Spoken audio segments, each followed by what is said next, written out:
On our show Tuesday night, MTG, Clan Mom as we call her, earlier in the day, called 3 of her fellow Republicans pro-pedophile for supporting Judge Ketanji Brown Jackson's nomination. She tweets. After she saw it, she tweeted, ABC contacts my employer. This threat of violence against me by Jimmy Kimmel has been filed with the Capitol Police. She called the police.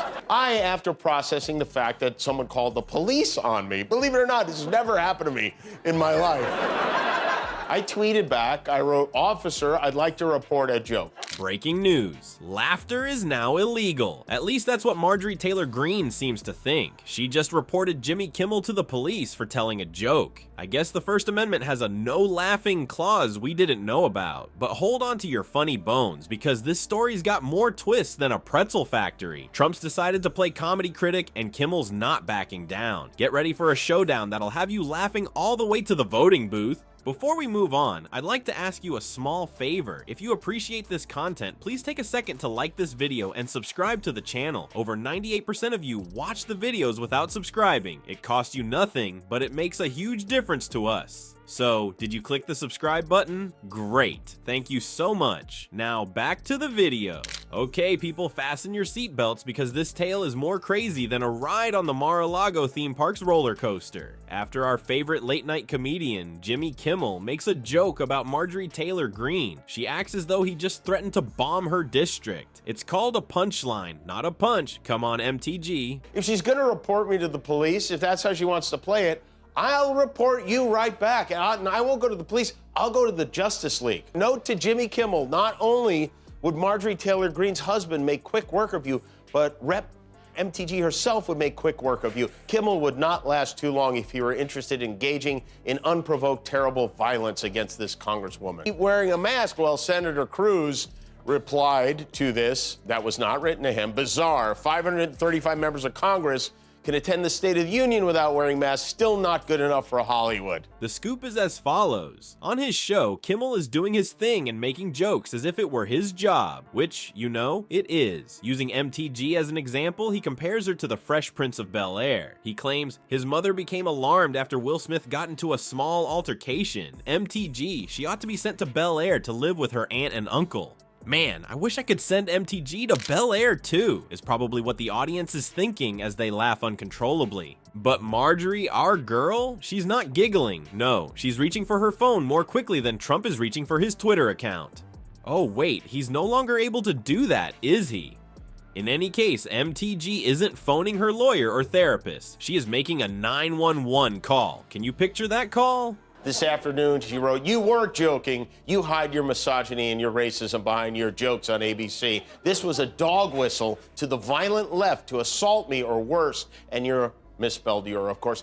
Well, that's nice. She thinks I have fans. I guess that's good. But now listen, not only don't I condone death or any kind of threats against anyone, especially as I get dozens of them a week myself. This woman, you may remember, she's the one who endorsed fringe conspiracy theories and repeatedly indicated support for executing prominent Democratic politicians. Now she's dialing 911 because she got made fun of. 911? What's your emergency? Aid. I can't take the joke that a comedian made. Let's be honest for a moment. MTG has a history of making controversial statements. We want to put Democrats to death and are discussing Jewish space lasers. A joke though? Does she draw the line there? She seems to have an allergy to laughter or something. ABC contacts my employer. MTG tweets on Twitter as she naturally does. Jimmy Kimmel's threat of violence against me has been reported to the Capitol Police.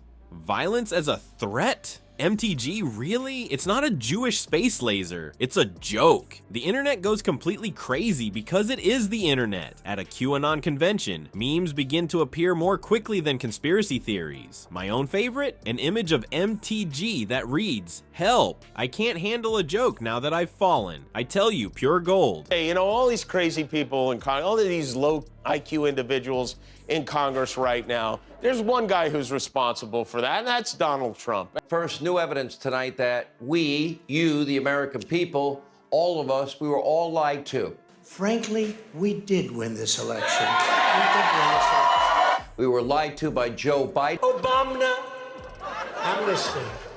Amnesty. Obama amnesty. What kind of president needs a no card to answer a basic and predictable question? Then hashtag joke police begins to trend because the internet wasn't finished yet. There are people who act as though they are reporting dad jokes and knock knock jokes. MTG is the lead investigator and it resembles a comedy crime scene. But there's still more. As the master of comedy that he is, Kimmel chooses to double down. He writes on Twitter, "Officer, I'd like to report a joke. Marjorie Taylor Greene, you know her? She's like if the MyPillow guy and a box of hair had a baby. Oh, call the burn unit, please."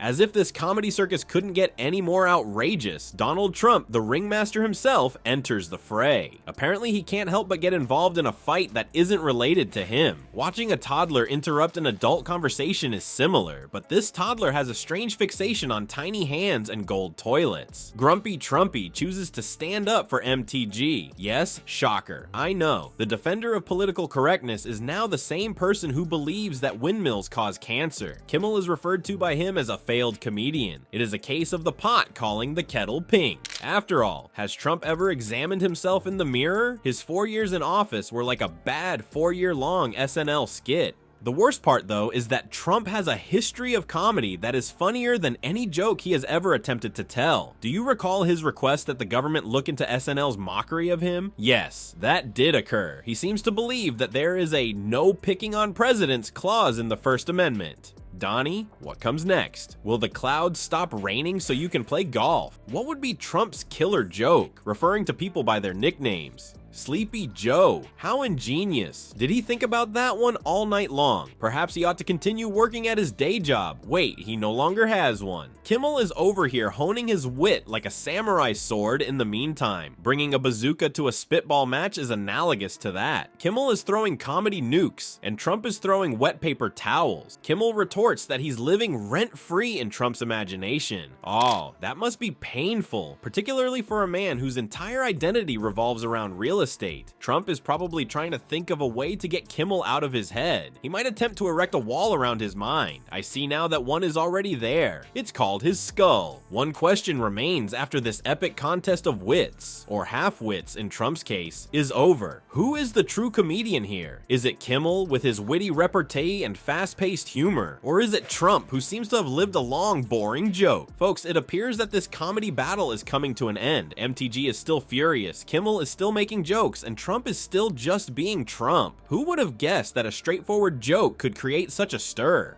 But here's the thing, the First Amendment is a neat little thing that exists in America. It implies that even when our leaders are behaving like a squirrel in its lunchbox, we can still laugh at them. According to research, more than 70% of Americans believe that political humor helps them cope with the news. For the insane, it's like a spoonful of sugar. We need as much sugar as possible these days. Let's face it. Therefore, perhaps a politician should try a different line of work the next time they can't handle a joke. They're already in a circus, but I heard they're always hiring.